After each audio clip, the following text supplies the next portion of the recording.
وشر الأمور محدثاتها وكل محدثة بدعة وكل بدعة ضلالة وكل ضلالة في النار. فقد قال سبحانه وتعالى في القرآن المجيد والفرقان الحميد: إذ جاء ربه بقلب سليم. وقال رسول الله صلى الله عليه وسلم: ألا إن في الجسد لمضغة إذا صلحت صلح الجسد كله وإذا فسدت فسد الجسد كله ألا وهي القلب. وقال رسول الله صلى الله عليه وسلم: إن الله لا ينظر إلى صوركم وأموالكم ولكن ينظر إلى قلوبكم وأعمالكم.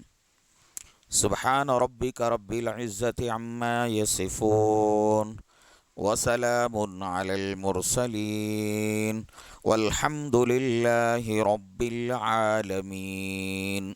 اللهم صل على سيدنا محمد وعلى آل سيدنا محمد وبارك وسلم.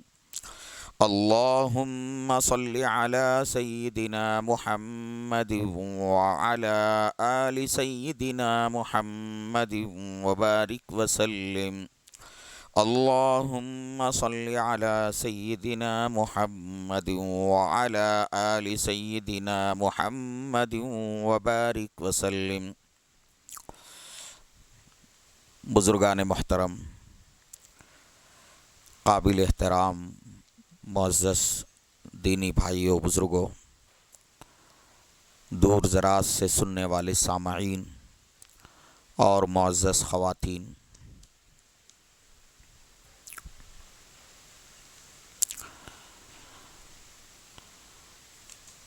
حضرت انسان کے اندر اللہ تبارک و تعالیٰ نے بہت سارے اعضاء و جوارح رکھے ہیں، اور حضرت انسان کو اللہ تبارک و تعالیٰ نے بہت سی صلاحیتوں سے نوازا ہے، لیکن ان اعضاء و جوارح میں سب سے بنیادی حیثیت جس عضو کا حاصل ہے وہ عضو قلب ہے اور دل ہے۔ قلب انسانی بنیادی اہمیت کا حامل ہے۔ قلب پر جس طرح انسان کی جسمانی زندگی کا دار و مدار ہے، اسی طرح قلب پر بھی آدمی کی روحانی زندگی کا دار و مدار ہے۔ ایمان کا تعلق قلب ہی سے ہوتا ہے، اعمال کا تعلق بھی قلب ہی سے ہوتا ہے۔ دنیا میں جتنے انبیاء کرام تشریف لائے، سارے انبیاء نے قلب پر محنت فرمائی ہے۔ نبی پاک صلی اللہ علیہ وآلہ وسلم نے بھی قلب پر محنت فرمائی اور صحابہ کرام کی تربیت فرمائی ہے۔ قلب ہی ساری خوبیوں کا سرچشمہ ہے، اور قلب کے بگاڑ سے ساری خرابیاں پیدا ہوتی ہیں۔ آج کے دور کا المیہ یہ ہے کہ اس دور میں انسانوں کی محنت کا رخ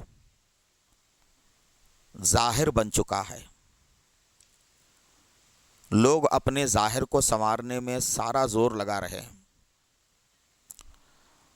اور لوگوں کو اپنے باطن اور اپنے قلب کو سنوارنے کی کوئی فکر نہیں ہے۔ کل قیامت کے دن اللہ تبارک و تعالی کے پاس حضرت انسان کی جو قدر و قیمت ہوگی وہ قلب کی بنیاد پر اس کی قدر و قیمت ہوگی۔ ایک آدمی دنیا میں بڑا حسین و جمیل ہے اور صاحب ثروت ہونے کی وجہ سے اس نے اپنے ظاہر کو خوب سنوارا ہے، نہایت عمدہ قسم کے کپڑے وہ استعمال کرتا ہے اور نہایت عمدہ قسم کی سواری وہ استعمال کرتا ہے۔ اللہ تبارک و تعالیٰ نے اس کے ظاہری حسن و جمال کو بھی انتہائی معیاری بنا دیا ہے، لیکن وہ اندرون کے اعتبار سے ایمان سے بھی محروم ہے اور اعمال اور اخلاق سے بھی محروم ہے۔ تو ایسا بندہ کل قیامت کے دن اللہ کی نگاہ میں کوئی اس کی قدر و قیمت نہیں ہوگی۔ اللہ تبارک و تعالی یہ نہیں دیکھیں گے کہ دنیا میں وہ بڑا معزز تھا اور لوگوں کے درمیان اس کی بڑی قدر و قیمت تھی اور لوگ اس کا بڑا احترام کیا کرتے تھے، وہ بڑا حسین و جمیل تھا۔ ان سب چیزوں کی اللہ کے یہاں کوئی اہمیت نہیں ہوگی۔ اللہ تبارک و تعالیٰ یہ دیکھیں گے کہ وہ اندرون کے اعتبار سے کیسا تھا، اس نے اپنے قلب پر محنت کی ہے یا نہیں، اور اس نے اپنے قلب کو سنوارا ہے یا نہیں۔ حدیث شریف میں نبی پاک صلی اللہ علیہ وسلم کا ارشاد مبارک ہے، ان اللہ لا ينظر الى صورکم و اموالکم۔ لوگو، اللہ تبارک و تعالیٰ کل قیامت کے دن تمہاری شکل و صورت کو نہیں دیکھیں گے اور تمہارے مال و دولت کو نہیں دیکھیں گے، وَلَٰكِن يَنظُرُ إِلَىٰ قُلُوبِكُمْ وَأَعْمَالِكُمْ، بلکہ اللہ تبارک و تعالیٰ کل قیامت کے دن تمہارے دلوں کو دیکھیں گے کہ تمہارے دل میں اللہ کی محبت تھی یا غیر کی محبت تھی، تمہارے دل میں اللہ کی معرفت تھی یا اللہ تبارک و تعالیٰ کی جو ہے معرفت نہیں تھی۔ اللہ تبارک و تعالیٰ تمہارے دلوں کو دیکھیں گے۔ نبی پاک صلی اللہ علیہ وسلم نے احادیث شریفہ کے ذریعے سے بھی یہ بات واضح فرما دی کہ انسان کی اصلاح کے لیے قلب کتنی اہمیت رکھتا ہے۔ آدمی سے نکلنے والے جتنے اچھے یا برے اعمال ہیں اس کا تعلق آدمی کے قلب سے ہوتا ہے۔ جب آدمی کا قلب درست رہتا ہے اور آدمی کا قلب صحیح رخ پر ہوتا ہے تو اس کے اعضاء سے نکلنے والے سارے اعمال بھی درست ہوتے ہیں، اور جب بگاڑ آدمی کے قلب میں ہو اور قلب کے اندر اللہ کی محبت نہ ہو، مخلوق کی محبت ہو، اور قلب کے اندر صفات حمیدہ نہ ہو بلکہ رذائل ہوں، تو پھر ظاہر ہے کہ ایسا انسان دنیا میں بھی ناکام ہوگا اور آخرت میں بھی ناکام ہوگا۔ رسول اکرم صلی اللہ علیہ وسلم کا پاک ارشاد ہے، آپ نے فرمایا، لوگو آگاہ ہو جاؤ اور یاد رکھو کہ جسم انسانی میں ایک گوشت کا لوتھڑا ہے، جب وہ درست رہتا ہے تو سارا جسم درست رہتا ہے، اور جب وہ بگڑ جاتا ہے تو سارا جسم بگڑ جاتا ہے، اور وہ لوتھڑا قلب ہے۔ مطلب یہ ہوا کہ قلب کے اندر اگر اصلاح ہوتی ہے، قلب اگر صحیح رہتا ہے تو آدمی کے اعضاء و جوارح سے نکلنے والے اعمال بھی درست رہتے ہیں۔ قلب میں اگر بگاڑ پیدا ہو جاتا ہے تو آدمی کے اعضاء و جوارح سے نکلنے والے اعمال بھی بگڑ جاتے ہیں۔ قرآن مجید کا مطالعہ کیا جائے تو واضح ہوتا ہے کہ اللہ تبارک و تعالیٰ نے قلب کے تعلق سے قرآن پاک میں جگہ جگہ ذکر فرمایا ہے۔ قرآن مجید میں قلب کی مختلف قسمیں بیان کی گئی ہیں۔ قلب کے احوال کے اعتبار سے قلب کی مختلف اقسام قرآن پاک میں ذکر کی گئی ہے۔ قلب کی ایک تقسیم اللہ نے یوں فرمائی کہ کچھ قلب وہ ہیں جو قلب سلیم کہلاتے ہیں، اور کچھ قلب وہ ہیں جو قلب سقیم کہلاتے ہیں۔ قلب سلیم یعنی وہ قلب جو تمام روحانی بیماریوں سے صحیح سالم ہو اور محفوظ اور پاک ہو۔ جو قلب روحانی امراض سے اور ہر قسم کی روحانی غلاظتوں سے پاک اور محفوظ ہوتا ہے، ایسا قلب قلب سلیم کہلاتا ہے۔ جو شرک سے محفوظ ہو، تکبر سے محفوظ ہو، حسد اور جلن سے محفوظ ہو، بغض اور عداوت سے محفوظ ہو، حب جاہ اور حب مال سے محفوظ ہو، ایسا دل قلب سلیم کہلاتا ہے۔ اور قرآن پاک میں یہ وضاحت کی گئی ہے کہ کل قیامت کے دن انسان کو نہ اس کا مال فائدہ دے گا اور نہ اس کی اولاد کام آئے گی۔ کامیاب انسان کل قیامت کے دن کون ہوگا؟ فرمایا کہ کامیاب انسان وہ ہوگا جو اللہ تعالیٰ کے پاس قلب سلیم لے کر پہنچے، یعنی جس کا قلب تمام روحانی غلاظتوں سے پاک ہو، اور ایسے قلب کے ساتھ جو بندہ اللہ کے حضور حاضر ہوتا ہے، فرمایا کہ وہ بندہ کامیاب ہے۔ یوم لا ينفع مال ولا بنون الا من اتى اللہ بقلب سلیم۔ اللہ تعالیٰ فرماتے ہیں کہ قیامت کے دن نہ مال کام آئے گا نہ اولاد کام آئے گی، ہاں وہ بندہ قیامت کے دن کامیاب ہوگا جو اللہ تعالیٰ کے پاس قلب سلیم لے کر پہنچے۔ تو میرے معزز بھائیوں بزرگوں، حضرت سیدنا ابراہیم علیہ السلام کے بارے میں اللہ نے سورۃ الصافات میں فرمایا اذ جاء ربہ بقلب سلیم۔ حضرت سیدنا ابراہیم علیہ السلام اپنے رب کے پاس قلب سلیم لے کر آئے۔ تو ایک قلب وہ ہے جو تمام روحانی امراض سے پاک ہو، اور اس کے بالمقابل دوسرا قلب قلب سقیم کہلاتا ہے، یعنی بیمار دل جس کے اندر مختلف قسم کی روحانی بیماریاں ہوں۔ سب سے بڑی جو بیماری ہے وہ شرک ہے، کفر ہے اور ارتداد ہے، یہ سب سے بڑی بیماری ہے۔ اس کے علاوہ جو اور امراض روحانیہ ہیں جن میں سر فہرست تکبر ہے، حسد ہے، بغض ہے، عناد ہے، حب جاہ ہے اور حب مال ہے، یہ ان میں کے ہر بیماری روحانی بیماری کہلاتی ہے جو انتہائی مہلک ہے۔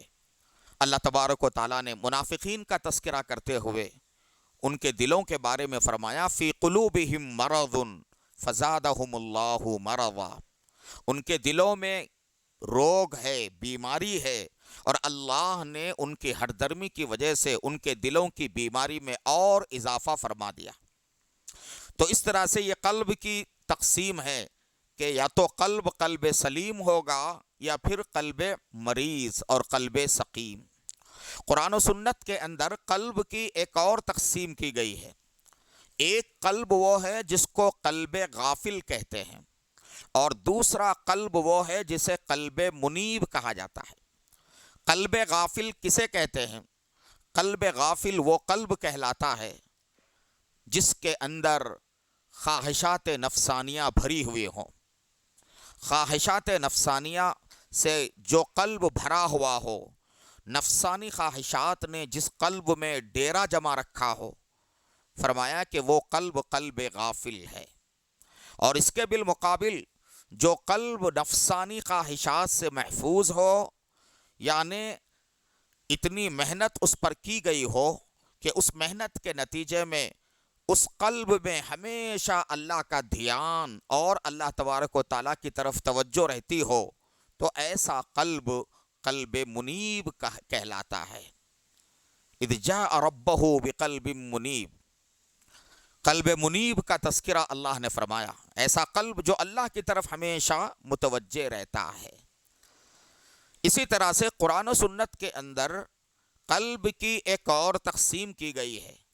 ایک قلب وہ ہوتا ہے جسے قلب حی کہتے ہیں، یعنی زندہ دل، اور دوسرا قلب اور دوسرا دل وہ ہوتا ہے جس کو قلب میت کہتے ہیں، یعنی مردہ دل۔ قرآن احادیث شریفہ میں نبی رحمت صلی اللہ علیہ وآلہ وسلم کا یہ ارشاد ذکر کیا گیا ہے کہ آپ صلی اللہ علیہ وسلم نے فرمایا، مثل الذی یذکر ربہ والذی لا یذکر ربہ کمثل الحی والمیت۔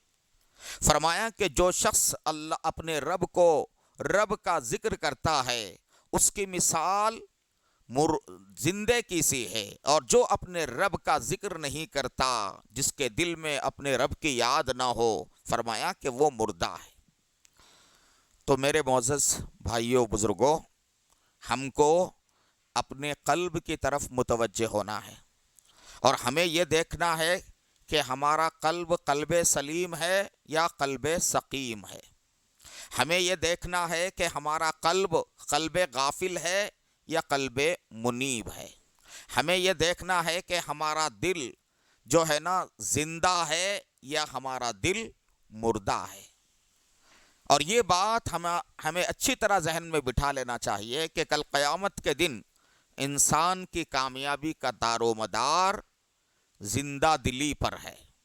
جس نے اپنے دل پر محنت کر کے اسے قلب سلیم بنا لیا، جس نے اپنے دل پر محنت کر کے اسے قلب منیب بنا دیا، اور جس نے اپنے دل پر محنت کر کے اس کو قلب حی زندہ دل بنا دیا، کل آخرت کے دن وہ نوازا جائے گا اور سرفراز کیا جائے گا۔ اور اس کے مقابل میں جس نے قلب پر محنت ہی نہیں کیا اور قلب کو غفلتوں کی چراگاہ بنا دیا، نفسانی خواہشات کا اڈا بنا دیا، اور اس قدر غفلت کی زندگی میں پڑا رہا کہ اس کا دل جو ہے وہ مردہ ہو گیا، تو ایسے آدمی کو کل قیامت کے دن کامیابی نہیں ملے گی، کل قیامت کے دن کامیابی نہیں ملے گی۔ حضرات صحابہ کرام رضی اللہ عنہم اجمعین کے یہاں اس کی کوئی اہمیت نہیں ہوتی تھی کہ کون بندہ مالدار ہے، کون مالدار نہیں ہے، کون دیکھنے میں حسین و جمیل ہے اور کون دیکھنے میں حسین و جمیل نہیں ہے، اور کس کا لباس و پوشاک جو ہے نا چمکیلا اور جو ہے پر رونق ہے، اور کس کا لباس و پوشاک انتہائی خستہ ہے۔ صحابہ کرام کے یہاں اس کی کوئی اہمیت نہیں تھی۔ حضرت بلال حبشی رضی اللہ عنہ نہایت کالے کلوٹے، ظاہر کے اعتبار سے انتہائی کالے کلوٹے، موٹے موٹے ہونٹوں والے اور انتہائی بد شکل، لیکن اللہ تبارک و تعالیٰ کے پاس ان کا مقام کیا تھا؟ آپ اس کا اندازہ اس بات سے لگائیے کہ نبی رحمت صلی اللہ علیہ وسلم کو جب معراج سے سرفراز فرمایا گیا اور آپ صلی اللہ علیہ وسلم جب معراج سے واپس آئے، تو آپ صلی اللہ علیہ وسلم نے حضرت بلال رضی اللہ عنہ سے ایک مرتبہ فرمایا کہ بلال، آخر وہ کیا عمل ہے تمہارا کہ میں نے جنت میں دیکھا کہ میں جب جنت میں چل رہا تھا تو مجھے تمہارے قدموں کی آہٹ سنائی دے رہی تھی، مجھے تمہارے قدموں کی آہٹ سنائی دے رہی تھی۔ اندازہ لگائیے بلال حبشی کے مقام کا کہ جنت میں نبی رحمت صلی اللہ علیہ وسلم فرما رہے ہیں کہ میں نے جنت میں بلال کے قدموں کی آہٹ میں نے سنی ہے۔ یہ وہ بلال ہیں جن کا ظاہر انتہائی بدصورت ہے، ظاہری اعتبار سے جو انتہائی خستہ حال ہیں، لیکن ان کا مقام اللہ کے یہاں اتنا بلند کہ نبی پاک صلی اللہ علیہ وسلم ان کے قدموں کی آہٹ جنت میں سن رہے ہیں۔ تو ایسا کیوں تھا؟ ایسا اس لیے تھا کہ ان کا دل قلب سلیم تھا۔ اگرچہ وہ ظاہر کے اعتبار سے کالے کلوٹے تھے اور ظاہری نقش و نگار کے اعتبار سے وہ بہت معمولی تھے، لیکن ان کا اندرون سنورا ہوا تھا، ان کا اندرون روشن تھا، اور ان کا دل جو ہے منور تھا، اور ان کا قلب قلب سلیم تھا، ان کا قلب قلب منیب تھا، اور ان کا قلب قلب حی تھا، زندہ دل تھا۔ ایک مرتبہ کا واقعہ ہے، صحابہ کرام میں سے ایک صحابی ہیں حضرت ظاہر، یہ مدینے کے باہر دیہات میں رہا کرتے تھے اور نہایت پستقت تھے اور کالے کلوٹے تھے اور دیکھنے کے اعتبار سے، شکل و صورت کے اعتبار سے بھدے تھے۔ یہ مدینے سے باہر اپنے دیہات سے دیہات کی چیزیں لا کر نبی پاک صلی اللہ علیہ وسلم کو ہدیے میں پیش کرتے تھے، اور نبی رحمت صلی اللہ علیہ وآلہ وسلم ان کو مدینے کی چیزیں ہدیے میں دیا کرتے تھے۔ ایک مرتبہ کا واقعہ ہے کہ حضرت ظاہر رضی اللہ عنہ وہ ایک مرتبہ مدینے کی مارکیٹ میں، بازار میں بیٹھ کر اپنا سامان بیچ رہے تھے۔ نبی رحمت صلی اللہ علیہ وسلم پیچھے سے آہستہ سے ان کے پاس پہنچے اور اپنے دونوں ہاتھوں سے ان کی آنکھوں کو بند کر دیا اور اس طرح سے پکڑ لیا۔ عام طور پر بے تکلفی میں ایسا کیا جاتا ہے، تو زور سے جو ہے آپ پکڑے رہے۔ حضرت ظاہر کو پتہ نہیں چلا کہ یہ اس طرح سے پیچھے سے پکڑنے والا میری آنکھوں کو، پیشانی کو، یہ کون بندہ ہے۔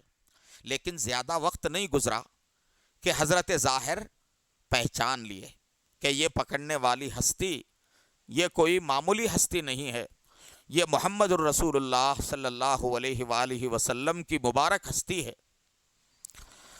جو ہی ان کو پتہ چلا تو وہ اور زیادہ پیچھے کی طرف ہٹنے لگے کہ تاکہ ان کے جسم کو نبی پاک صلی اللہ علیہ وسلم کا جسم زیادہ سے زیادہ مس کرے، کہ جس جسم کے جس حصے کو پیغمبر صلی اللہ علیہ وسلم کا جسم مبارک لگے اس حصے کو جہنم کی آگ نہیں چھو سکتی۔ وہ اور زیادہ پیچھے کو ہٹنے لگے، تو آپ صلی اللہ علیہ وسلم کو جب پتہ چلا کہ ظاہر وہ پہچان چکے ہیں، تو اس کے بعد آپ نے ازراہ مزاح کے طور پر زور سے اعلان کیا، بھائی اس غلام کو کون خریدے گا، اس غلام کو کون خریدے گا، یہ آواز لگائی۔ تو حضرت ظاہر کہنے لگے، اللہ کے رسول اگر آپ مجھے بیچیں گے تو آپ کو کوئی زیادہ فائدہ نہیں ہوگا، آپ خسارے میں پڑیں گے، گھاٹے میں پڑیں گے، اس لیے کہ میں انتہائی معمولی آدمی ہوں، کالا کلوٹا، جسم کے اعتبار سے بھدا جسم والا اور شکل و صورت کے اعتبار سے بھدی شکل و صورت والا، بازار میں میری کیا قیمت آئے گی۔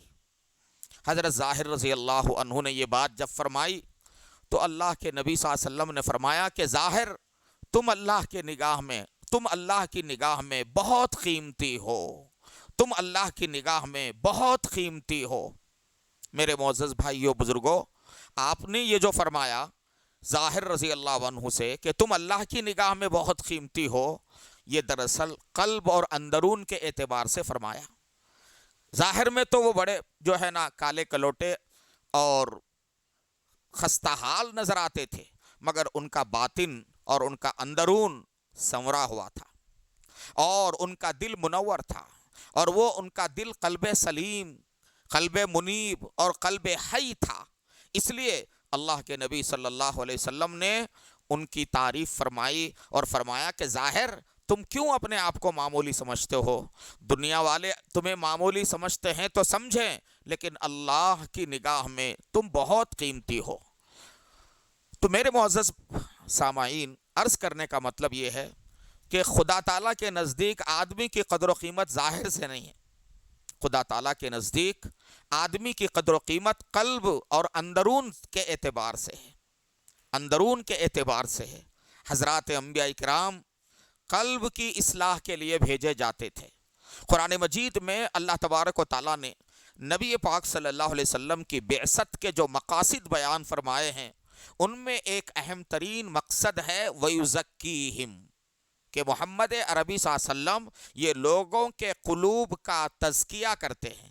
تزکیے کے معنی آتے ہیں زنگ دور کرنے کے، جیسے لوہے کو پانی لگنے سے زنگ لگ جاتا ہے، تو اب اگر اس کو آگ میں تپا دیا جائے تو وہ سارا زنگ دھل جاتا ہے اور زنگ دور ہو جاتا ہے۔ تو دلوں کے تزکیے کا مطلب یہ ہے کہ آدمی کے دل میں مختلف روحانی امراض کی وجہ سے اور روحانی غلاظتوں کی وجہ سے آدمی کے قلب پر جو زنگ لگ جاتا ہے، اس زنگ کو دھوتے ہیں، اس زنگ کو دور کرتے ہیں نبی پاک صلی اللہ علیہ وسلم۔ اللہ تعالیٰ کا ارشاد ہے، هو الذی بعث فی الامیین رسولا منہم یتلو علیہم آیاتہ ویزکیہم ویعلمہم الکتاب والحکمہ وان کانوا من قبل لفی ضلال مبین۔ وہی خدا ہے جس نے امیوں کے درمیان انہی میں سے ایک رسول کو بھیجا، جو رسول ان کو اللہ کی آیتیں پڑھ کر سناتے ہیں اور ان کے دلوں کا تزکیہ کرتے ہیں، یعنی ان کے دلوں کے زنگ کو جو ہے دور فرماتے ہیں۔ تو میرے معزز بھائیوں بزرگوں، ہم سب کو دنیا میں جو موقع ملا ہے، یہ موقع 60 سالہ 70 سالہ زندگی کی جو مہلت ہمیں ملی ہے، یہ مہلت دراصل اپنے دلوں پر محنت کرنے کے لیے اللہ نے دی ہے۔ گندے دل لے کر ہم اللہ کی جنت میں نہیں جا سکیں گے۔ کل قیامت کے دن اللہ کی جنت میں وہی لوگ جا سکیں گے جن کے دل پاک ہوں گے، روحانی غلاظتوں سے جو محفوظ ہوں گے، اور جو ایمان والے دنیا میں گناہ کر کر کے اپنے دلوں کو گندا بنائیں گے اور پھر اسی حالت میں وہ دنیا سے چلے جائیں گے، تو اللہ تعالیٰ پہلے ان کو جہنم میں ڈال کر، جیسے لوہے کو آگ میں تپا کر اس کا زنگ دور کیا جاتا ہے، تو اللہ تعالیٰ بھی ان کو جہنم میں ڈال کر ان کے دل کے زنگ کو دور کریں گے، ساری غلاظتوں کو دور کریں گے، پھر ان کو جنت میں داخل کیا جائے گا۔ تو میرے بھائیوں بزرگوں، ہمیں سب سے زیادہ جس چیز کی محنت ہمیں کرنی ہے، وہ اپنے دلوں کے تزکیے کی محنت ہے اور اپنے قلوب کو منور کرنے کی محنت ہے۔ آدمی جتنا اس پر محنت کرتا ہے، اس پہ توجہ دیتا ہے، تو اس کے دل کے اندر اتنا ہی نور جو ہے پیدا ہونے لگتا ہے۔ آج کے نوجوانوں کا اگر ہم جائزہ لیں، ہمارے نوجوانوں کو اپنے ظاہر کو سنوارنے کی اتنی فکر رہتی ہے کہ پتہ نہیں آج کل کے نوجوان کیا کیا اس کے لیے جو ہے نا طریقے اختیار کر لے رہے ہیں، اپنی شکل کو اچھی بتانے کے لیے، اپنے سر کے بالوں کو جو ہے جما کے رکھنے کے لیے تھوڑی تھوڑی دیر میں آئینہ دیکھنا، اور تھوڑی تھوڑی دیر جو ہے کنگھی کرنا، اور مسلسل کنگھے کو باقاعدہ اپنے پینٹ کے جیب میں رکھنا، اور ہر وقت جو ہے نا اپنے ظاہر کے سنوارنے کے پیچھے لگے رہنا، ایک عمومی مزاج ہے۔ اس وقت پوری دنیا جو ہے نا ظاہر کو سنوارنے میں لگی ہوئی ہے۔ اس میں کوئی شک نہیں ہے کہ آدمی شریعت کے دائرے میں رہ کر اپنے ظاہر کو اچھا سے اچھا رکھے۔ اسلام میں ظاہر کو بالکل نظر انداز نہیں کیا گیا ہے، لیکن باطن کو نظر انداز کر کے، اندرون کو نظر انداز کر کے صرف ظاہر پر توجہ دینا، یہ صحیح عمل نہیں ہے اور اس سے ہمیں کامیابی نہیں ملے گی۔ تو میرے معزز بھائیوں بزرگوں، ایک قلب وہ ہوتا ہے جو زندہ کہلاتا ہے، اور ایک قلب وہ ہوتا ہے جو مردہ کہلاتا ہے۔ ہمیں جائزہ لینا ہے میرے معزز بھائیوں کہ ہمارے دل زندہ دل ہیں، قلب منیب ہیں، اور جو ہے کیا کہتے ہیں قلب سلیم ہیں، یا پھر ہمارے دل مردہ ہوئے ہیں۔ حضرات مشائخ اور حضرات صوفیہ نے علامتیں بتائی کہ کب کون سی باتوں سے، کون سی چیزوں سے، کون سے اسباب ہیں کہ جن کے نتیجے میں آدمی کا دل جو ہے مردہ ہو جاتا ہے۔ میرے معزز بھائیوں بزرگوں، ان علامتوں کی روشنی میں ہم میں کا ہر انسان اپنے دل کو جو ہے جانچ سکتا ہے، پرکھ سکتا ہے کہ میرا دل آیا دل زندہ ہے یا پھر میرا دل جو ہے مردہ دل ہے۔ حضرت حسن بصری رحمۃ اللہ علیہ چوٹی کے تابعین میں سے ہیں اور تصوف کے بہت بڑے امام، اور اللہ تبارک و تعالیٰ نے ان کے ذریعے سے جو ہے دین کی اور اصلاح قلب کی بڑی جو ہے اللہ نے ان سے خدمات لی ہیں۔ حضرت حسن بصری رحمۃ اللہ علیہ نے دل کے مردہ ہونے کے انہوں نے چند اسباب، 6 اسباب انہوں نے ذکر فرمائے ہیں۔ سامعین کرام، میرے معزز بھائیوں، یہ علامتیں جو ہے، یہ اسباب ہمیں غور کرنے کے لیے ہے۔ گویا ہمارے ہاتھوں میں تھرمامیٹر دے دیا جا رہا ہے کہ ہم خود جو ہے جانچ سکتے ہیں کہ ہمارا دل کیسا ہے۔ آج کل ظاہری جو دل گوشت کا جو لوتھڑا ہے نا، اس کو صحیح رکھنے کے لیے لوگ ہمیشہ چیک اپ کرواتے ہیں، ٹیسٹ کرواتے رہتے ہیں، لیکن قلب کی جو دوسری نوعیت ہے، روحانی جو نوعیت ہے، اس اعتبار سے بھی ہمیں جائزہ لینے کی ضرورت ہے۔ حضرت حسن بصری رحمۃ اللہ علیہ فرماتے ہیں کہ 7 اسباب ایسے ہیں، 6 اسباب ایسے ہیں کہ اگر وہ آدمی کے اندر پائے جائیں، ان میں سے کوئی ایک سبب پایا جائے تو وہ اس بات کی علامت ہے کہ اس کا دل جو ہے مردہ ہے، اس کا دل مردہ ہے۔ پہلی علامت کیا ہے؟ پہلا سبب دل کے مردہ ہونے کا، فرمایا کہ یذنبون برجاء التوبہ، آدمی توبہ کی امید پر گناہ کرتا چلا جائے۔ اگر یہ حالت اگر کسی کی ہے تو اسے سمجھ لینا چاہیے کہ اس کا دل مردہ ہے۔ ارے بھائی آئندہ توبہ کر لیں گے، پھر توبہ کر لیں گے، توبہ کی امید پر گناہ پہ گناہ کرتے جانا، گناہ پہ گناہ کرتے جانا، یہ قلب کے مردہ ہونے کی علامت ہے، یہ اچھی بات نہیں ہے۔ بہت سارے لوگوں کا مزاج ہوتا ہے کہ بھائی ابھی تو بہت زندگی پڑی ہے، اور جب تک جو ہے نا خوب مزے کریں گے، اور اخیر میں حج کر کے داڑھی بھی چھوڑ لیں گے اور راستے پر آ جائیں گے۔ آدمی کی زندگی کا کیا بھروسہ ہے؟ تو یہ شیطان کا بہت بڑا دھوکہ ہے۔ شیطان آدمی کو اس دھوکے میں ڈالتا ہے کہ ارے بھائی گناہ کرو پھر توبہ کر لو، گناہ کرو پھر توبہ کر لو، کوئی مسئلہ ہی نہیں ہے۔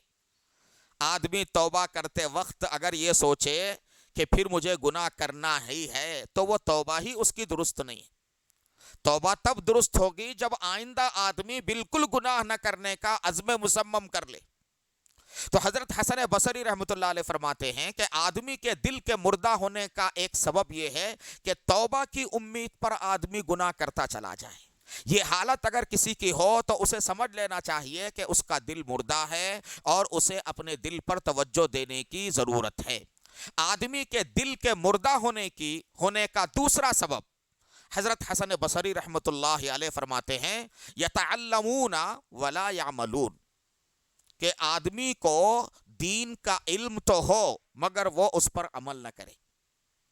آدمی کو دین کا علم ہو، خدا و رسول کے احکام کا علم ہو، علم ہونے کے باوجود آدمی عمل نہ کرے۔ آج کے ہمارے معاشرے میں یہ بات بہت عام ہے، بہت عام ہے۔ آج کے معاشرے میں جو کوتاہیاں پائی جا رہی ہیں اس کی وجہ یہ نہیں ہے کہ لوگوں کو علم نہیں ہے۔ ہاں کچھ لوگ ایسے بھی ہوں گے کہ جن کو واقعتاً علم نہیں ہے، اس کی وجہ سے وہ بہت سی باتوں سے نہیں بچتے ہیں، لیکن اکثریت لوگوں کی ایسی ہے کہ دین کی موٹی موٹی باتیں وہ جانتے ہیں۔ کسے پتا نہیں کہ نماز فرض ہے، مگر بہت سے لوگ نمازوں میں کوتاہی کرتے ہیں، اور کسے پتا نہیں ہے کہ غیبت کرنا حرام ہے، مگر اس کے باوجود عوام تو عوام، خواص بھی غیبت جیسی بیماری میں مبتلا ہوتے ہیں۔ کسے پتا نہیں ہے کہ ماں باپ کو ستانا اور ماں باپ کو تکلیف پہنچانا بہت بڑا گناہ ہے، گناہ کبیرہ ہے، مگر اس کے باوجود لوگوں کی ایک بڑی تعداد ہے ہمارے نوجوانوں کی جو اپنے والدین کو ستاتی ہے۔ تو میرے معزز بھائیوں بزرگوں، علم رکھتے ہوئے، دین کا علم رکھتے ہوئے آدمی اگر اس پر عمل نہیں کرتا ہے تو سمجھ جانا چاہیے کہ اس کا دل مردہ ہے، اس کا دل مردہ ہے۔ کل قیامت کے دن اللہ تبارک و تعالی جو 5 سوالات ابن آدم سے کریں گے، ان میں آخری سوال یہ ہوگا کہ ماذا عمل فیما علم، بھائی تجھے جتنا علم تھا اس پر تو نے کتنا عمل کیا؟ تجھے معلوم تھا نمازیں فرض ہیں لیکن تو نے فرض نمازوں میں کوتاہی کی، تجھے معلوم تھا کہ بدنظری گناہ ہے اور غیر محرم کو دیکھنا حرام ہے، مگر تو جو ہے غیر محرم کو دیکھ کر اور موبائل پر جو ہے اپنی نگاہ کو گندی کرتا رہتا تھا۔ تو اللہ تعالیٰ پوچھیں گے کہ جتنی باتیں دین کی تجھے معلوم تھی تو نے ان پر کتنا عمل کیا؟ تو میرے معزز بھائیوں، یہ اگر علامت ہمارے اندر پائی جائے کہ بہت سی دین کی باتیں ہمیں معلوم ہیں مگر ہم ان پر عمل نہیں کر رہے ہیں، تو سمجھ لینا چاہیے کہ ہمارا دل کیا ہو چکا ہے؟ مردہ ہو چکا ہے۔ دل کے مردہ ہونے کی حضرت حسن بصری رحمۃ اللہ علیہ نے تیسری علامت یہ بتائی کہ یعملون ولا یخلصون، کہ آدمی دین پر عمل تو کرے لیکن ریاکاری کے ساتھ، نمود اور لوگوں کو دکھانے کے لیے کرے۔ ظاہر بات ہے کہ آدمی دین پر عمل نہ کرے اور آدمی دین پر عمل کر کے ریاکاری کرے، دونوں برابر ہیں، وہ عمل نہ کرنے کے برابر۔ جو عمل اللہ کے لیے خالص نہ کیا گیا ہو بلکہ لوگوں کو دکھانے کے لیے اور لوگوں سے واہ واہ حاصل کرنے کے لیے کیا گیا ہو تو اس عمل کی اللہ کے یہاں کوئی قدر و قیمت نہیں ہے، کوئی قدر و قیمت نہیں ہے۔ تو اگر آدمی کے اندر نیک عمل کرتے ہوئے ریاکاری کا تقاضا پیدا ہوتا ہو اور ہر نیک عمل میں آدمی ریاکاری کا کوئی پہلو تلاش کر لیتا ہو تو اسے سمجھ جانا چاہیے کہ اس کا دل کیا ہو چکا ہے، مردہ ہو چکا ہے اور دل کے اصلاح کرنے کی ضرورت ہے۔ اسی طرح سے حضرت حسن بصری رحمۃ اللہ علیہ نے دل کے مردہ ہونے کی ایک علامت یوں بتائی کہ یأکلون رزق اللہ ولا یشکرون، کہ آدمی اللہ کی روزی اور اللہ کی نعمتیں استعمال کرے مگر اللہ کا شکر بجا نہ لائے، اللہ کا شکر بجا نہ لائے۔ میرے معزز بھائیوں بزرگوں، کون انسان ہے جس پر اللہ کی نعمتوں کی بارش نہ ہو رہی ہو؟ جو لوگ اپنے آپ کو سب سے زیادہ محروم اور انتہائی فقیر اور محتاج سمجھتے ہیں، ان کو بھی اللہ کی بے شمار نعمتیں حاصل ہیں۔ ایک ایک نعمت اللہ کی ایسی ہے کہ اللہ تعالیٰ اسے چھین لے تو انسان کی زندگی جو ہے مشکل میں پڑ جائے۔ گردے اگر ہمارے خراب ہو جائیں تو آج کتنے لوگ ہیں اس دنیا کے اندر، ہمارے ملک کے اندر ایک دو نہیں ہزاروں لوگ ہیں جن کے گردے خراب ہو گئے اور وہ ڈائلیسس پر جی رہے ہیں، ہفتے میں 2 مرتبہ ڈائلیسس کرانے پڑتے ہیں اور پھر اس کا خرچہ ہوتا ہے اور 2 4 گھنٹے اس میں لگانے پڑتے ہیں، گھر کے سارے لوگ جو ہے اس میں پریشان رہتے ہیں۔ اللہ کی کتنی بڑی نعمت ہے، اگر اللہ نے صحیح سالم گردے اگر ہمیں عطا فرمائے ہیں تو یہ اللہ کی کتنی بڑی نعمت ہے۔ دنیا میں ہزاروں لوگ ہیں جو دل کی بیماریوں میں مبتلا ہیں، اللہ نے ہمیں اس بیماری سے محفوظ رکھا تو کیا اللہ کا شکر بجا نہیں لانا چاہیے؟ دنیا میں ہزاروں نہیں لاکھوں لوگ ہیں جو نان شبینہ کے محتاج ہیں، جن کو رات کو 2 لقمے کھانے کے لیے نہیں ملتے، جو بھوکے رات کو سوتے ہیں۔ اللہ نے ہمیں جو ہے نا 3 وقت کا کھانا عطا فرمایا۔ اب ہم غور کریں کہ اللہ کی کتنی نعمتیں ہم استعمال کر رہے ہیں، تو آدمی خدا کی نعمتیں کھائے اور اس پر شکر گزاری نہ کرے، یہ علامت ہے دل کے مردہ ہونے کی۔ اگر اس کو یہ احساس نہیں پیدا ہو رہا کہ بھئی میں تو 24 گھنٹے اللہ کی نعمتیں استعمال کر رہا ہوں مگر میری زندگی کیسی گزر رہی ہے، میں خدا کی نافرمانی میں لگا ہوا ہوں، مجھے شرم آنی چاہیے، یہ خیال اگر دل میں نہیں آتا ہے تو اس کا مطلب یہ ہے کہ ایسا بندہ جو ہے وہ کیا ہے، ایسا بندہ دل کا مریض ہے اور وہ بیماری میں مبتلا ہے۔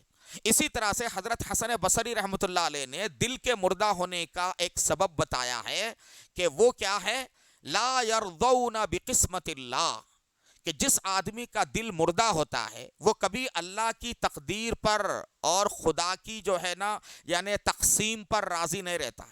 جتنی اللہ نے روزی دی ہے اس پر خوش نہیں رہتا، جتنے اللہ نے اسباب دیے ہیں اس پر خوش نہیں رہتا، ہمیشہ اپنے سے اوپر کے لوگوں کو دیکھتا ہے اور گلا شکوہ کرتا رہتا ہے کہ بھائی میرے پاس کیا ہے، میرے پاس تو میری تو ماہانہ صرف 1 لاکھ آمدنی ہے، فلاں کی 10 لاکھ ہے۔ یہ مزاج، یہ ہے اللہ کی تقدیر پر راضی نہ رہنا اور رضا بالقضاء کا نہ ہونا۔ تو جس بندے کی یہ کیفیت ہو کہ خدا نے جو کچھ اسے دیا ہے اس پر اس کو اطمینان نہ رہتا ہو بلکہ ہمیشہ جو ہے وہ گلا شکوہ کرتے رہتا ہو اور مزید کی جو ہے نا مطلب ہے کہ مزید کی تلاش میں رہتا ہو، تو سمجھ لینا چاہیے کہ اس کا بھی دل جو ہے مردہ ہو چکا ہے۔ میرے معزز بھائیوں، اس دنیا میں سکون حاصل کرنے کا سب سے بہترین نسخہ یہ ہے کہ اللہ جس حالت پر ہم کو اللہ نے رکھا ہے اس پر راضی رہے۔ اگر ہم راضی نہیں بھی رہیں گے تو کیا ہماری حالت بدلنے والی ہے؟ ہرگز نہیں بدلے گی۔ ہم کو روزی اتنی ہی ملے گی جتنا اللہ نے طے کیا ہے۔ لٹکیاں ماریں اور الٹے لٹک جائیں، ہماری روزی میں ہمارے مقدر سے زیادہ اضافہ ہونے والا نہیں ہے۔ ہماری عمر اتنی ہی ہوگی جتنا اللہ نے طے کیا ہے۔ تو اگر ہم خدا کی تقدیر پر ہم راضی نہیں رہیں گے تو ظاہر ہے کہ اس تقدیر کو ہم بدلنا تو نہیں ہے، بدلنے والی تو وہ نہیں ہے، غیر ضروری ہم الجھن میں مبتلا رہیں گے اور ہمارے دل کا سکون جو ہے وہ ختم ہو جائے گا۔ اسی طرح سے میرے معزز بھائیوں، حضرت حسن بصری رحمۃ اللہ علیہ نے قلب کے مردہ ہونے کی ایک علامت یہ ذکر فرمائی کہ یدفنون موتاہم ولا یعتبرون، کہ آدمی اپنے عزیز و اقارب کو دفن کر کے آئے مگر ان سے عبرت حاصل نہ کرے. یعنی آدمی جو ہے نا، خود اس کے گھر میں، اس کے عزیز و قرابت داروں میں کئی لوگ دنیا سے رخصت ہو گئے، اور خود ان کے جنازے کو اس نے اپنے کندھے پر اٹھایا اور اپنے ہاتھوں سے ان کو جو ہے قبر کے گڈھے میں پہنچا دیا، مگر پھر بھی جو ہے دنیا کی محبت میں پڑا ہوا ہے. کبھی اس کو یہ احساس نہیں ہوتا کہ آج جس بندے کو میں اپنے کندھے پر قبرستان کو میں پہنچا کر آیا ہوں، کل کو ایک دن ایسا آئے گا کہ لوگوں کے کندھوں پر مجھے لے جایا جا رہا ہوگا اور لوگ مجھے پکڑ کر قبر میں اتار رہے ہوں گے. یہ احساس آدمی کو نہ ہو. آج ہماری صورتحال ایسی ہے. اب تو لوگ جو ہے قبرستانوں کے اندر بہت سے لوگ جو عزیز و اقارب شریک ہوتے ہیں، تو کچھ لوگ تو مردے کو دفن کرنے میں مشغول رہتے ہیں اور ایک بڑی تعداد آپس میں گفتگو میں لگی رہتی ہے. قبرستان کا علاقہ ہے اور دنیا کی گفتگو چل رہی ہے، دنیا کی گفتگو چل رہی. اتنے ہمارے دل ناکارہ ہو گئے. تو میرے معزز بھائیوں بزرگوں، یہ علامتیں ہیں جو حضرت حسن بصری رحمۃ اللہ علیہ نے ذکر فرمائی ہے. اسی طرح سے حضرت علامہ ابن قیم رحمۃ اللہ علیہ نے بھی آدمی کے دل کے مردہ ہونے کی کچھ علامتیں ذکر فرمائی ہیں. میرے بھائیوں، ان علامتوں کو اس لیے ذہن نشین کرنا ہے کہ تاکہ ہم اپنے قلوب کا جائزہ لے سکیں کہ ہمارے اندر اگر یہ علامتیں پائی جاتی ہیں تو ہمیں یقین کر لینا چاہیے کہ ہمارا دل مردہ ہے اور ہمیں فوراً بیدار ہونے کی ضرورت ہے. علامہ ابن قیم جوزی رحمۃ اللہ علیہ نے قلب کے مردہ ہونے کی جو ہے انہوں نے 5 علامتیں ذکر فرمائی ہیں. پہلی علامت یہ ہے کہ آدمی آخرت پر دنیا کو ترجیح دینے لگے. روزمرہ کی اس کی زندگی میں اس کی جو محنتیں ہیں، اس کی جو اقدامات ہیں اور اس کے جو دن بھر کی جو مصروفیات ہیں، اس سے یہ پتا چلے کہ وہ کیا کر رہا ہے، آخرت کے مقابلے میں دنیا کو ترجیح دے رہا ہے. آخرت کا بڑا سا بڑا نقصان ہو جائے، ذرہ بھی اس کے دل پر کوئی اثر نہیں ہو رہا.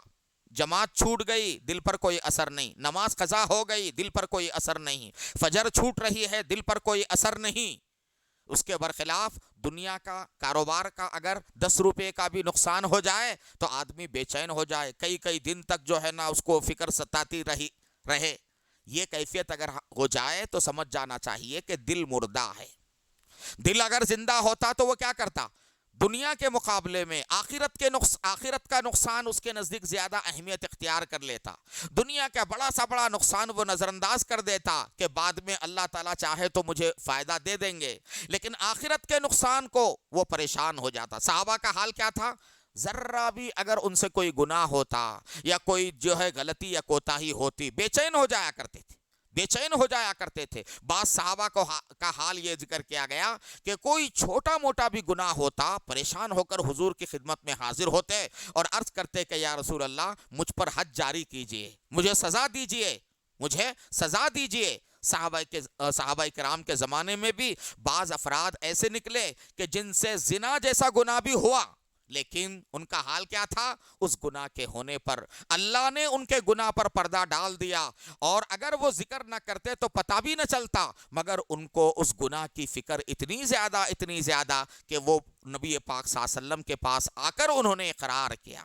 ایک خاتون کا ذکر آتا ہے جس کو امرأت غامدیہ کہا جاتا ہے، اس سے جو ہے زنا صادر ہو گیا. وہ نبی کریم صلی اللہ علیہ وسلم کی خدمت میں آئی اور آ کر اس نے کہا کہ یا رسول اللہ صلی اللہ علیہ وسلم، مجھ سے یہ گناہ ہو گیا ہے، مجھے حد جاری کر کے پاک کر دیجئے.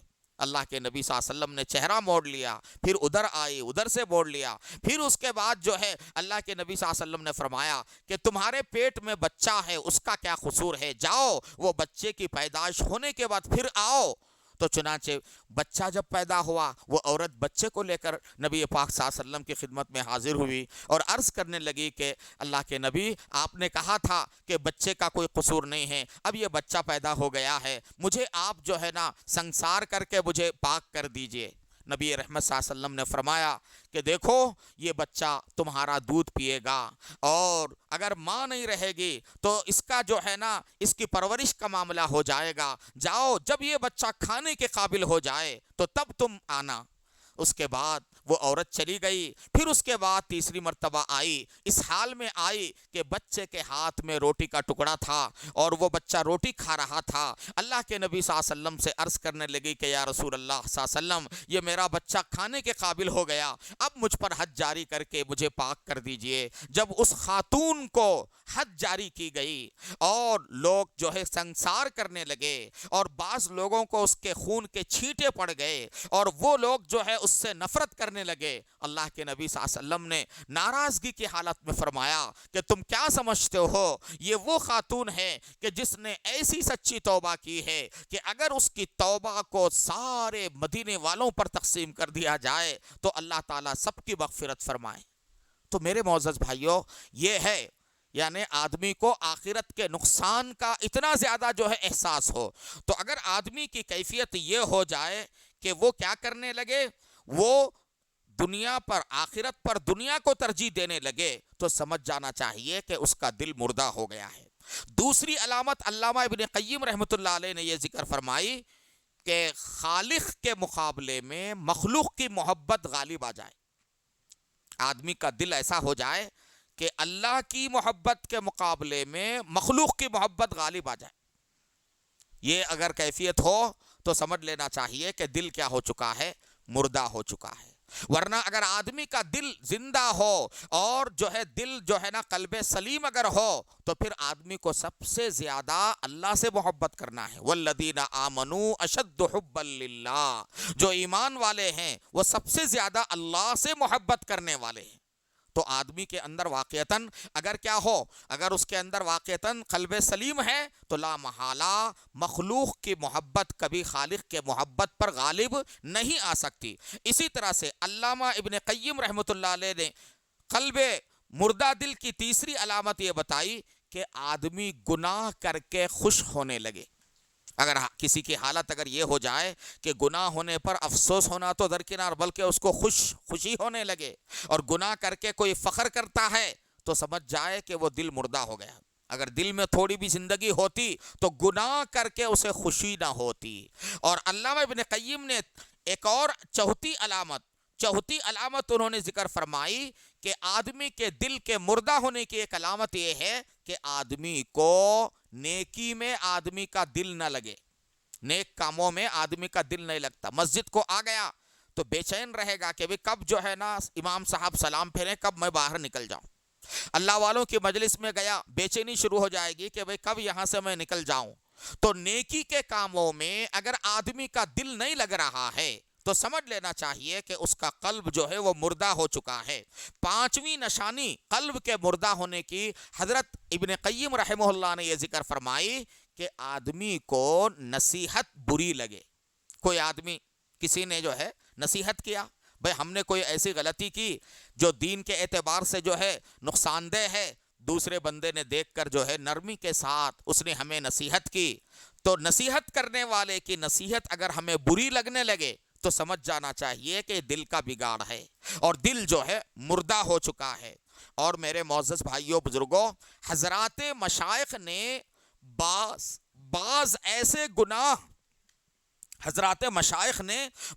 ایسے گناہوں کی نشاندہی فرمائی ہے جس سے آدمی کا دل مردہ ہو جاتا ہے۔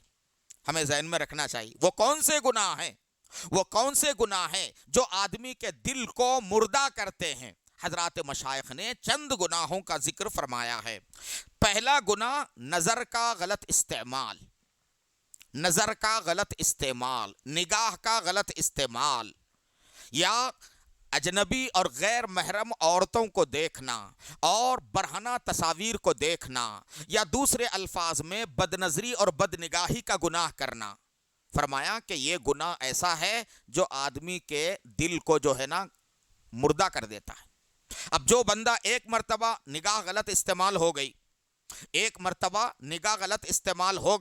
فوراً اس نے سچی توبہ کر لی اور اس گناہ سے بچنے لگا، تو پھر جو ہے جو نقصان ہوا تھا وہ ختم ہو جائے گا اور آدمی کا دل جو ہے زندہ رہے گا۔ قرآن مجید میں اللہ تبارک و تعالیٰ نے اس کا ذکر بھی فرمایا، اَرَأَيْتَ مَنِ اتَّخَذَ إِلَٰهَهُ هَوَاهُ وَأَضَلَّهُ اللَّهُ عَلَىٰ عِلْمٍ وَجَعَلَ عَلَىٰ بَصَرِهِ غِشَاوَةً، اللہ تعالیٰ نے اس کے نگاہ پر پردہ ڈال دیا۔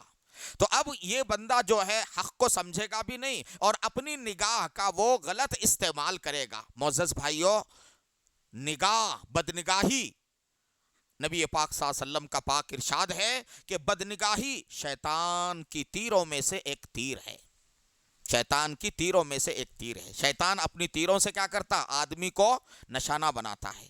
تو جن چیزوں سے شیطان آدمی پر وار کرتا ہے ان میں سے ایک بدنگاہی ہے۔ تو اس لیے بدنگاہی جو ہے بار بار اگر ہوتی ہے اور بدنگاہی میں ہم ملوث رہتے ہیں اور ہمیں اپنی نگاہوں کی حفاظت کی طرف توجہ نہیں ہوتی ہے تو سمجھ لینا چاہیے کہ ہمارا دل جو ہے وہ مردہ ہو چکا ہے۔ یہ بدنگاہی دل کو مردہ کرنے والا گناہ ہے۔ دوسرا گناہ جو دل کو مردہ کرتا ہے وہ زبان کا غلط استعمال ہے۔ آج کل لوگ سوچتے نہیں، ہم اپنی زبان سے اچھے برے ہر لفظ کو نکالتے ہیں، زبان سے جھوٹ بولا جاتا ہے، زبان سے دوسروں کی غیبت کی جاتی ہے اور زبان سے ایسے الفاظ نکالے جاتے ہیں جس سے دوسروں کا دل دکھتا ہے۔ زبان کے ذریعے سے جو ہے نا ایسی باتیں نکالی جاتی ہیں جن سے اللہ ناراض ہوتے ہیں، ہماری توجہ نہیں جاتی، مگر یہ وہ گناہ ہے جو آدمی کے دل کو مردہ کرتا ہے۔ حدیث شریف میں آتا ہے فَإِنَّ كَثْرَةَ الْكَلَامِ بِغَيْرِ ذِكْرِ اللَّهِ تُمِيتُ الْقَلْبَ، ذکر اللہ کے بغیر مسلسل گفتگو کرنا یہ آدمی کے دل کو کیا کرتا ہے؟ مردہ کر دیتا ہے۔ حدیث شریف میں اس کی صراحت آئی ہے۔ تو ہمیں جو ہے یہ بھی سوچنا چاہیے کہ کیا جو ہے نا ہماری زبان مسلسل چرچراتی رہتی ہے اور 24 گھنٹے جو ہے ہم اپنی زبان کو مشغول رکھتے ہیں اور اچھے برے ہر قسم کی باتیں ہماری زبان سے نکل رہی ہیں۔ اگر ہماری ایسی کیفیت ہے تو ہمیں ڈرنے کی بات ہے کہ یہ ہمارا عمل یہ ہمارے دل کو جو ہے مردہ کرنے والا گناہ ہے۔ تیسرا گناہ جو آدمی کے دل کو مردہ کرتا ہے وہ ہے کان کا غلط استعمال۔ کانوں سے کیا کر رہے ہیں؟ میوزک سن رہے ہیں، کانوں سے گانے سن رہے ہیں، کانوں سے فحش فلمیں سن رہے ہیں اور کانوں سے فحش گانے سن رہے ہیں۔ تو یہ میوزک اور فحش گانے یہ وہ جو ہے نا خطرناک چیزیں ہیں۔ حدیث شریف میں آتا ہے کہ میوزک جو ہے وہ آدمی کے دل میں اسی طرح سے نفاق کو اگاتا ہے جس طرح سے بارش کے نتیجے میں زمین میں گھاس اگ آتا ہے۔ تو یہ نفاق پیدا کرنے والی چیز ہے کانوں کا غلط استعمال۔ تو کانوں کا غلط استعمال بھی یہ وہ گناہ ہے جو آدمی کے دل کو مردہ کر دیتا ہے۔ اسی طرح سے پیٹ میں حرام غذا کا پہنچانا یہ بھی دل کو مردہ کرنے والا گناہ ہے۔ اللہ کے کتنے بندے ایسے ہیں حرام و حلال کی تمیز کیے بغیر دنیا جو ہے جمع کرتے جا رہے ہیں، بس اس فکر میں لگے رہتے ہیں کہ کیسے میرے مال میں اضافہ ہو اور کیسے میری آمدنی میں اضافہ ہو، بھلے حلال ہو یا حرام ہو۔ تو یہ حرام لقمہ جو پیٹ میں جاتا ہے وہ آدمی کے دل کو مردہ کر دیتا ہے۔ تو حرام کمائی کا کھانا اور حرام غذا کا استعمال کرنا یہ وہ گناہ ہے جو آدمی کے دل کو جو ہے یعنی آدمی کے دل کو مردہ کرتا ہے۔ اسی طرح سے دماغ کے ذریعے سے گندی باتوں کو سوچنا، غلط باتوں کو سوچنا، بہت ساری باتیں ہیں۔ ایک تو یہ ہے کہ آدمی دماغ کے ذریعے سے شہوت کی باتوں کو سوچے، اور ایک یہ ہے کہ آدمی دماغ کے ذریعے سے دوسروں کو نقصان پہنچانے اور دوسروں کو پریشان کرنے کی تدبیریں سوچے، اس کے منصوبے بنائے اور برائیوں کے منصوبے بنائے۔ تو جتنی غلط باتیں آدمی سوچتا ہے وہ بھی آدمی کے دل کو مردہ کرنے والے گناہ ہیں۔ اور اسی طرح سے آدمی کے دل کو مردہ کرنے والا ایک گناہ ہے غافلین کی صحبت میں زیادہ وقت گزارنا۔ غافلین کی صحبت میں زیادہ وقت گزارنا یہ آدمی کے دل کو کیا کر دیتا ہے؟ مردہ کر دیتا ہے۔ میرے معزز بھائیوں بزرگوں، یہ گناہ جو ہے یہ غیر محسوس طریقے سے ہوتا ہے مگر ہمیں اندازہ نہیں ہوتا۔ پہلے زمانے میں غافلین کی صحبت، پہلے زمانے میں غافلین کا حال یہ تھا کہ غافلین کو تلاش کرنے کے لیے آدمی کو نکلنے کی ضرورت پڑتی تھی اور برے ساتھیوں کو تلاش کرنے کی نوبت ہوتی تھی، مگر آج کل اگر ہمیں برے ساتھیاں میسر نہ ہوں تب بھی ہمیں غافلین کی صحبت حاصل ہوتی ہے۔ وہ کیسے؟ موبائل کا غلط استعمال۔ آدمی تنہائی میں بیٹھ کر موبائل کا غلط استعمال کرے تو وہ غافلین کی صحبت میں پڑا ہوا ہے اور اس کا اثر ہوگا۔ قرآن پاک میں اللہ تعالیٰ نے غافلین کی صحبت میں بیٹھنے سے منع فرمایا اور غافلین کے راستے پر چلنے سے منع فرمایا۔ ارشاد ہے وَلَا تُطِعْ مَنْ أَغْفَلْنَا قَلْبَهُ عَنْ ذِكْرِنَا، آپ ان لوگوں کی بات نہ مانیے جن کے دلوں کو ہم نے اپنے ذکر سے غافل کر دیا ہے۔ میرے معزز بھائیوں، لہو و لعب میں پڑے رہنا اور اسی طرح سے آج کل جو ہے یعنی ویڈیو گیمز کی شکل میں غفلت کے اسباب ہیں، موبائل کی شکل میں غفلت کے اسباب ہیں، اور مختلف جو ہے نا غیر ضروری جو مصروفیات ہیں جن کا نہ دنیا میں فائدہ ہے نہ آخرت میں فائدہ ہے، یہ ساری چیزیں غفلت میں ڈالنے والی ہیں۔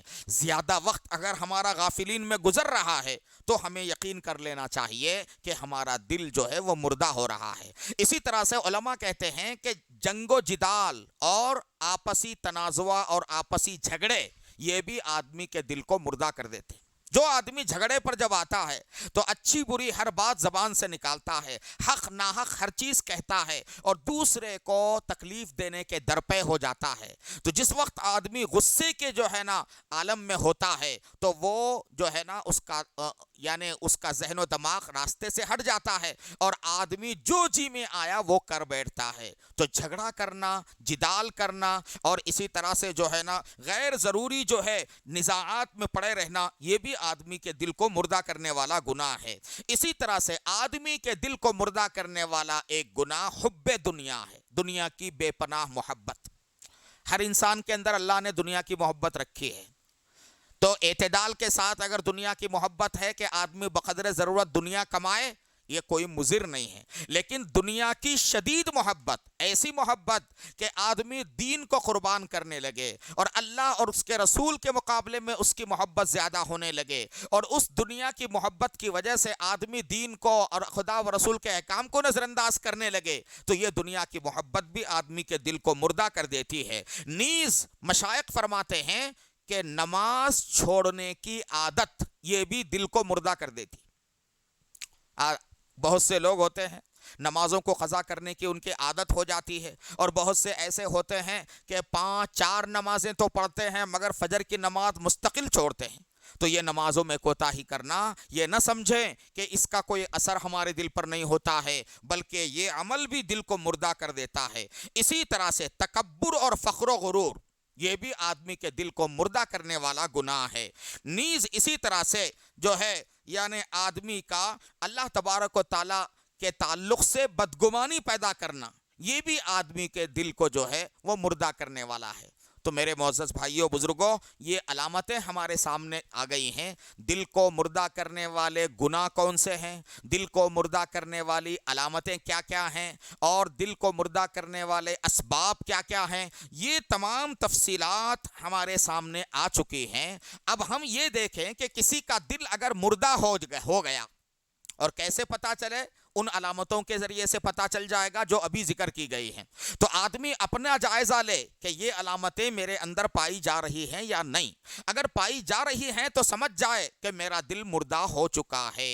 تو اگر کسی کا دل مردہ ہو چکا ہو تو مردہ دل کو زندہ کرنے کی شکلیں کیا ہوں گی، اللہ اور اس کے رسول صلی اللہ علیہ وسلم نے اس کو بھی بتا دیا ہے۔